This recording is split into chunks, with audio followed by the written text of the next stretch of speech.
আবারও কি এক নতুন সংঘাতের মুখোমুখি হতে যাচ্ছে এশিয়া? তাইওয়ান নিয়ে সংঘাতে জড়িয়ে পড়ছে চীন ও জাপান। সরাসরি যুদ্ধের হুমকি দিয়েছে বেইজিং। কিন্তু কেন চীন জাপান যুদ্ধে জড়াতে পারে? চীন ও জাপানের সামরিক শক্তি কেমন? এবারের প্রতিবেদনে তুলে ধরব এসব তথ্য। তাইওয়ান এশিয়ার সবচেয়ে সংবেদনশীল ভূরাজনৈতিক দ্বীপ। তাইওয়ানকে বোঝা মানে এশিয়ার ২১তম শতাব্দীর শক্তির ভারসাম্য বুঝে ফেলা। মাত্র ৩৬,০০০ বর্গ কিলোমিটারের এক ভূখণ্ড, কিন্তু এখানে রয়েছে বিশ্বের সবচেয়ে উন্নত সেমিকন্ডাক্টর উৎপাদনকারী প্রতিষ্ঠান TSMC, যার চিপ ছাড়া আধুনিক যুদ্ধ বিমান, ড্রোন, স্মার্টফোন, এমনকি সুপার কম্পিউটারও চলবে না। তাইওয়ান থেমে গেলে বৈশ্বিক অর্থনীতি থমকে যাবে। এজন্যই যুক্তরাষ্ট্র তাইওয়ানকে রক্ষা করতে মরিয়া। এজন্যই জাপান উদ্বিগ্ন, এজন্যই চীন কঠোর। দ্বীপটির অবস্থান আরও একটি বড় কারণ। এই দ্বীপকে বলা হয় এশিয়ার বারুদ ভর্তি বাক্স। জাপান থেকে ফিলিপাইন পর্যন্ত যে প্রথম দ্বীপ শৃঙ্খল, তাইওয়ান তার কেন্দ্রে। চীন যদি তাইওয়ান পুরোপুরি দখল করে, তাহলে প্রশান্ত মহাসাগরে যুক্তরাষ্ট্রের চলাচল চীনের নজরদারির নিচে চলে আসবে। জাপানের সাপ্লাই রুট বিপন্ন হবে। দক্ষিণ কোরিয়া কৌশলগতভাবে আটকা পড়বে। অন্যদিকে চীন মনে করে তাইওয়ান তাদের ভূখণ্ডের অংশ। তাইওয়ান ছাড়া তাদের জাতীয় ঐক্য অসম্পূর্ণ। তাইওয়ানের নিজস্ব অবস্থান আরও জটিল। তারা রাষ্ট্রীয় পরিচয় বজায় রাখতে চায়, কিন্তু যুদ্ধ চায় না। নিজেদের প্রতিরক্ষায় বিনিয়োগ বাড়ালেও জানে পূর্ণাঙ্গ যুদ্ধের বোঝা তাদের কাঁধে তোলা সম্ভব নয়। এ কারণেই তাইওয়ানের চারপাশ আজ একটানা সামরিক মহড়ার মঞ্চে পরিণত হয়েছে। চীনা ড্রোন, জাপানি যুদ্ধ জাহাজ, আমেরিকার নজরদারি বিমান, সবাই ঘুরছে এই ছোট্ট দ্বীপের আকাশপথে। তাইওয়ান প্রণালীর গুরুত্ব। মূলত তাইওয়ানের বাণিজ্যিক গুরুত্বের কারণে এর ভূরাজনৈতিক গুরুত্ব আরও তীব্র হয়ে উঠছে। তাইওয়ান প্রণালী এশিয়ার যে কোনো স্থানের চেয়ে বেশি নজরদারির জায়গা। বিশ্বের মোট সামুদ্রিক বাণিজ্যের প্রায় ৩০ থেকে ৪০% কোনো না কোনোভাবে এশিয়া থেকে পূর্ব এশিয়া হয়ে প্যাসিফিক আমেরিকা রুটে যায়। এই রুটগুলোর একটি প্রধান কেন্দ্র হল তাইওয়ান প্রণালী। বিশেষ করে চীন, জাপান, দক্ষিণ কোরিয়া, সিঙ্গাপুর ও ফিলিপাইন, এই দেশগুলোর বিশাল আমদানি রপ্তানি জাহাজ তাইওয়ান প্রণালী দিয়ে যাতায়াত করে।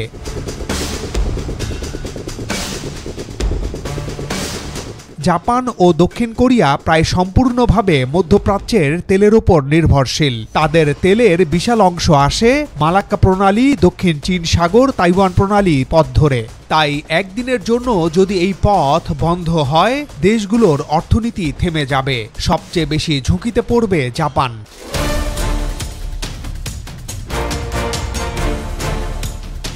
তাইওয়ান জাপানের দক্ষিণাঞ্চলীয় দ্বীপ ইয়োনাগুনি থেকে মাত্র ১১০ কিলোমিটার দূরে। এই দূরত্ব মানেই তাইওয়ানের যে কোনো সংঘাত প্রথমেই আঘাত করবে জাপানের অর্থনীতি, জ্বালানি নিরাপত্তা এবং বাণিজ্য রুটে। কারণ জাপানের ৯০% জ্বালানি আসে এই সাগর পথ পেরিয়ে। জাপানের সবচেয়ে বড় কারখানা অঞ্চল কানসাই, কিউশু, চুবু, এসব অঞ্চলের সরবরাহ চেইন নির্ভর করে এই রুটে। তাইওয়ান শুধু গণতান্ত্রিক মূল্যবোধের প্রতীক নয়, এটা জাপানের প্রাণরেখা।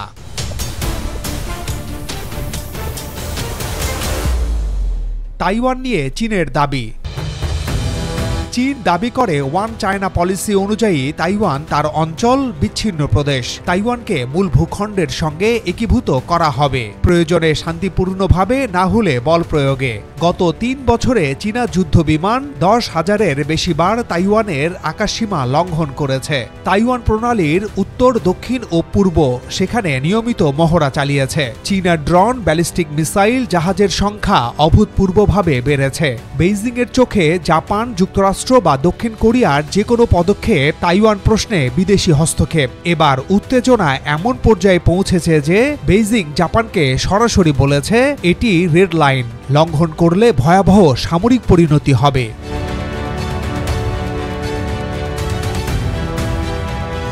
জাপান বদলে যাচ্ছে দেশের প্রতিরক্ষা নীতি। জাপান দ্বিতীয় বিশ্বযুদ্ধের পর শান্তিবাদী সংবিধান অনুসরণ করলেও যেহেতু বর্তমান বিশ্ব একেবারে বদলে গেছে, তাই জাপানের সামরিক বাস্তবতাও বদলাতে শুরু করেছে। 2023 থেকে 2025 জাপান প্রতিরক্ষা বাজেট বাড়িয়েছে ঐতিহাসিক 43%। দেশটির নতুন প্রধানমন্ত্রী সানায়ে তাকাইচি সংসদে বলেছেন, চীন যদি তাইওয়ানে সামরিক অভিযান চালায় সেটা জাপানের অস্তিত্বের জন্য হুমকি, আমাদেরও পাল্টা সামরিক পদক্ষেপ নিতে হবে। এই বক্তব্যই টোকিও বেইজিং সংঘাতকে হঠাৎ জ্বালিয়ে দিয়েছে।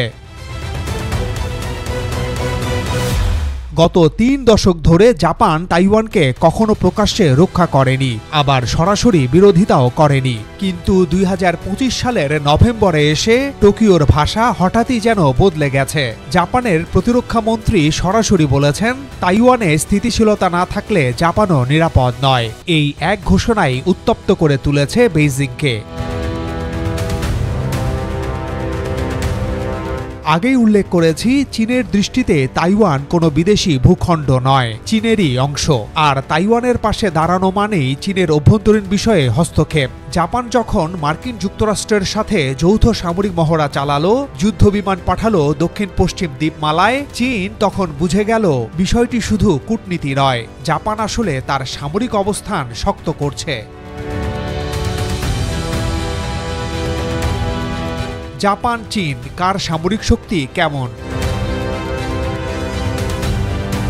সামরিক শক্তি নিয়ে বিশ্লেষণকারী সংস্থা গ্লোবাল ফায়ার পাওয়ারের 2025 সালের তথ্য অনুযায়ী চীন ও জাপান উভয়ই সামরিক শক্তিতে বিশ্বের প্রথম 10-এর ভেতরে আছে। চীন জাপানের মধ্যে কাগজে কলমে চীন বিশ্বের সবচেয়ে দ্রুত আধুনিক হওয়া সামরিক শক্তি। অন্যদিকে জাপান যুদ্ধ বিধ্বস্ত এক দেশ থেকে বিশ্বের সবচেয়ে প্রযুক্তি নির্ভর প্রতিরক্ষা শক্তিতে পরিণত হয়েছে। প্রথমে জেনে আসি জাপানের সামরিক শক্তি কেমন। দ্বিতীয় বিশ্বযুদ্ধের আগে জাপান ছিল দুর্ধর্ষ। জাপান যে কত আক্রমণাত্মক তা হাড়ে হাড়ে জানে চীন, রাশিয়া, যুক্তরাজ্য ও যুক্তরাষ্ট্র। চীনের সঙ্গে পরপর 2টি ও রাশিয়ার সঙ্গে একটি যুদ্ধে জাপান জয়ী হয়েছিল। জাপান হয়ে ওঠে আরও আধিপত্যশীল। কিন্তু দ্বিতীয় বিশ্বযুদ্ধে হেরে যাওয়ার পর জাপান শান্তির প্রতি মনোযোগী হয়।